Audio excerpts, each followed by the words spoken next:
When we solve a compound inequality, we must solve both of them and then look at how they work together. Solving the first one in number 8, we'll start by subtracting 5 from each side, and then dividing both sides by 2.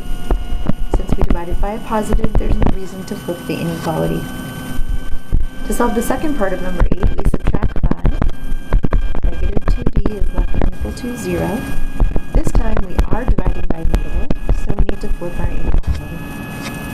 Now remember the word and. It's essential. If we leave out the word and, then we haven't solved the problem. We also need to think about whether there's a simpler way to write this problem. This says we want all the numbers that are smaller than negative 3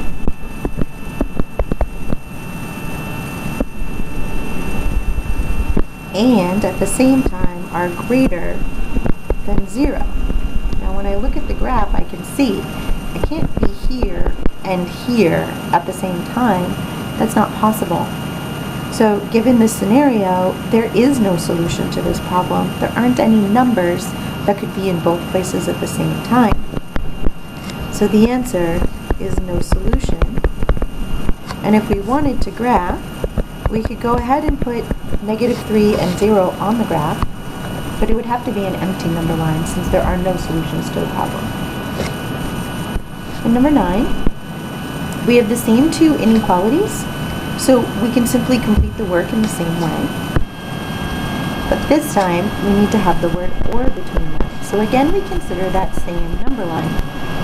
We have a negative 3 and a 0.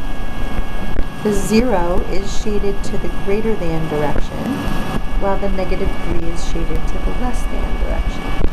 Now we have the word or, and we know that or means if you satisfy either part of the inequality, then you've satisfied the problem.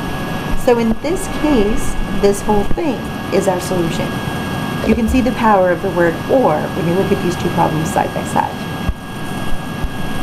Let's solve a few compound inequalities. Now, we want to remember that all three of these are and problems. But they're written in such a way where we can solve them all at once.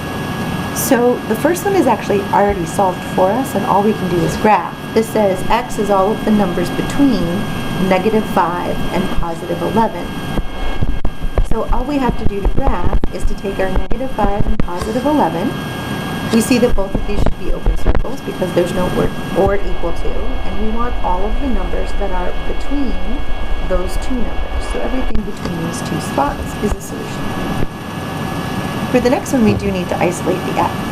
Now this inequality has 3 sides rather than 2, so we need to make sure that every time we do something, we do it 3 times instead of 2 times. So if we subtract that middle 5 from each of the problems, we have 0 is greater than negative f, which is greater than negative 3.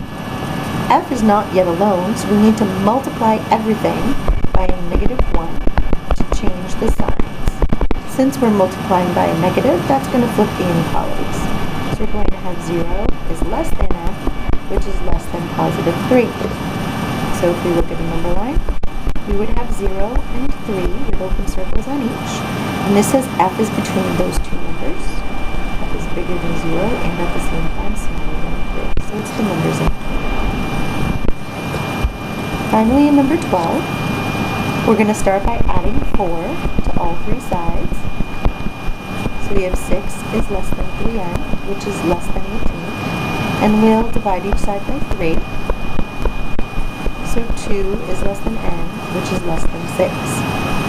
Looking at the graph, we have a 2 and a 6, open circles, and we want everything that is in between them.